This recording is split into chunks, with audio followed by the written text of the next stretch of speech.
मानदेय नहीं था और उन पे सपा ने एक गलती कर दी थी उसमें। रायबरेली जिले के मछावा कस्बा स्थित जीपीसीएल इंटर कॉलेज के वार्षिकोत्सव में शिक्षक विधायक उमेश द्विवेदी ने कहा कि वेद पुराणों में शिक्षकों की महिमा की गई है।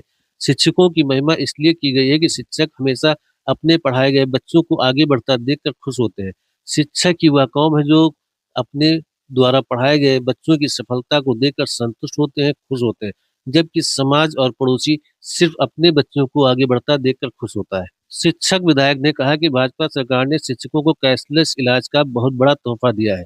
इस कैशलेस इलाज में सिर्फ शिक्षक ही नहीं बल्कि माता पिता और उनके बच्चों का भी इलाज होगा। कैशलेस इलाज में शिक्षक, अनुदेशक, शिक्षा मित्र और रसोइया भी इस दायरे में आएंगे। इस अवसर पर जीपीसीएल के प्रबंधक रमेश कुमार वर्मा, नगर पंचायत अध्यक्ष शिवेंद्र सिंह परशुराम जी, माध्यमिक वित्त विहीन शिक्षक महासभा उत्तर प्रदेश के प्रदेश उपाध्यक्ष अहिबरन सिंह, सभासद कुंवर वीरभान सिंह, अमित वर्मा, अरुण प्रताप सिंह, डॉक्टर सुभाष चंद्र श्रीवास्तव, सेवानिवृत्त शिक्षक जयद्रथ चौधरी, ओपी चौधरी, अजय सिंह, राजीव मिश्रा सहित सैकड़ों लोग मौजूद रहे। जीपीसीएल इंटर कॉलेज में वार्षिकोत्सव का आयोजन हो रहा है।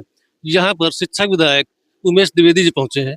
हम उनसे जानना चाहें, विधायक जी, सपा शासन काल में वित्त विहीन शिक्षकों को 1000 रुपए माह मानदेय मिल रहा था और भाजपा सरकार आने के बाद वो मानदेय समाप्त हो गया, तो इस दिशा में आपका क्या प्रयास है, क्या करना है? हमारा पूरा प्रयास है। यद्यपि वो एक पारितोषिक था, मानदेय नहीं था और उन पे सपा ने एक गलती कर दी थी। उसमें उन्होंने ये लिखा दिया था कि ये केवल इसी 1 साल के लिए है, भविष्य में योजना नहीं रहेगी, जिसके कारण से वो नहीं रहा। लेकिन हम लोग लगातार उस पर माननीय मुख्यमंत्री से मिले। उसी का एक प्रारूप आप मान सकते हैं कि 5 लाख का जो आयुष्मान कार्ड है उसी के तर्ज पे ये सभी का कैशलेस इलाज दिया गया है।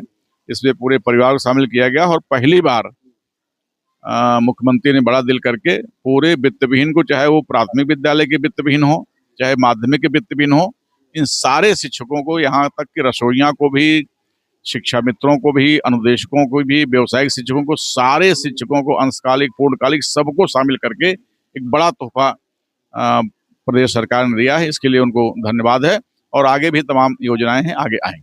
कैशलेस इलाज आपकी सरकार का और आपके प्रयास का बहुत बड़ा तोहफा है। सपा सरकार ने भले ही 1 साल के लिए दिया था, लेकिन थी तो वो अच्छी चीज।